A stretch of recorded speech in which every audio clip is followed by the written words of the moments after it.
Hi, my name is Linda Payton. I'm an online Pilates teacher and personal trainer in the United States. I'm going to share with you 3 things to be prepared for if you're going to be starting online Pilates training or personal training. So first is an intake packet. Second is questions that your teacher or trainer might ask you. And third are some quick tips to prepare for your session day of. So let's start with the intake packet. There are industry standard forms that Pilates teachers and personal trainers typically use. My forms are customized forms that I send out via email and request electronic signature for. They include the wrist exercise, the risks of online training so that you are informed, and then they also include my policies as a Pilates teacher and personal trainer. Make sure that you read through those and ask any questions of me or your trainer before you sign those and move forward with your training. Let's move on to the 3 different categories of questions that I like to ask before I start training with someone one-on-one. Sometimes I ask for these in writing, and sometimes I collect them in an online session verbally. And these 3 topic areas are: first, do you have any medical or health conditions that I need to be considering? Are you on any supplements, medications? Are you under the care of a physician for any medical conditions? Do you have current or past injuries or surgeries that need to be taken into consideration? If you have some pretty intense medical conditions and considerations, I do have a physician's release or recommendation form that you can take with you to your provider so that they can indicate what guidelines they want to give for exercise. What kind of intensity do they want you doing exercise in? That then I can help follow and implement. So that is an additional form for those who have special considerations. Second, I like to know about your current lifestyle. What's your stress level? Your sleeping habits? What's your diet like? Your energy level? What is your current level of activity? What kind of exercise are you already doing? Or are you not doing any? I want to have a good picture of what that is as we start doing training together. And then the last and third thing that I want to know is, what are your goals? Are you trying to get stronger, more flexible, have more endurance, sit better in your chair at a computer, or work with Pilates posture? Are you looking to learn Pilates, or do you want to learn some new Pilates exercises? So there's a large range of goals. If you don't know what your goal is, it's okay to tell your Pilates teacher or personal trainer you just want to work on overall well-being. That is a good goal in and of itself. But if you have something specific that you want to work on, make sure that you let your teacher or trainer know.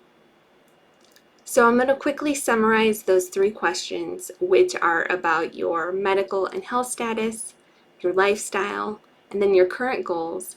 And then I like to open it up for any questions that you have or anything else that you would like me to know or to share with me. So be prepared to share those with me or your other Pilates teacher or personal trainer. Now I'm going to move on to a list of quick tips, and I'm going to go through these quickly that you can think about to help you prepare day of for your online session. Know when and where you are meeting. I send my clients an online session link that they'll use to join our online session or meeting. I appreciate when they can show up. If for some reason they can't show up, I like them to let me know so that I don't get concerned. Make sure that you are staying hydrated throughout the day, but also feel free to bring some water to your training session so that you can stay hydrated. Make sure that you're wearing clothing that allows you freedom of movement to be able to move around. But also when you dress, make sure that you aren't wearing anything that might hurt you, such as a pin or a buckle or a zipper or a strap. Just be conscientious about what you're wearing and that you might be moving.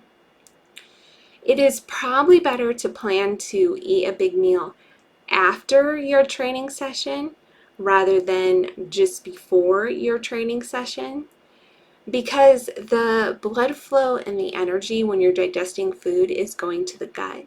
And when you're exercising, that energy and blood flow tends to go to your muscles. And so it might take some energy away from digestion, and it might make digestion more difficult if you're doing high intensity exercise or a challenging exercise right after you've had a big meal. So again, have that big meal after you exercise instead of right before. Think about how you want to set up your space. Do you want to do sitting, standing, mat exercises, a variety of different things? You get to pick based on the space that you have. What's important to consider for an online session is how you might set up your camera and your video so that I can correct your form. So if you're sitting in a chair or standing or down in the mat, am I going to be able to see you to be able to provide you the best feedback possible? Make sure the devices that you're using are charged so that your device doesn't go out during your session, or that if you're on like a laptop or another device that can be plugged in, make sure that you have electricity and internet for those. And as you go through your training, I'm going to want to know how you're responding to your sessions. So each session you come back for, make sure you let me know how your last session went and how things went between your sessions. So when preparing for your online Pilates or personal training sessions, I hope that now you understand that there's probably going to be an intake packet. There'll be some questions to answer so that your trainer and teacher can get to know you. And then there's things that you can do to prepare the day of. At first, if you're new to fitness or working with a Pilates teacher or training, these might feel a little bit overwhelming. But eventually, like these quick tips, most of them are just going to become second nature and things that you don't even think about. As a teacher, I like to try and create a space for learning where my clients can look forward to their session and consider it a time of self-care. So I'm not saying that every session reaches that goal, but for me as a teacher and as a trainer, that's the kind of space that I like my clients to have, is a space where they really feel like it's time where they're taking care of their own well-being. I hope that you got something out of this information in this video, and I hope to everyone that you move well.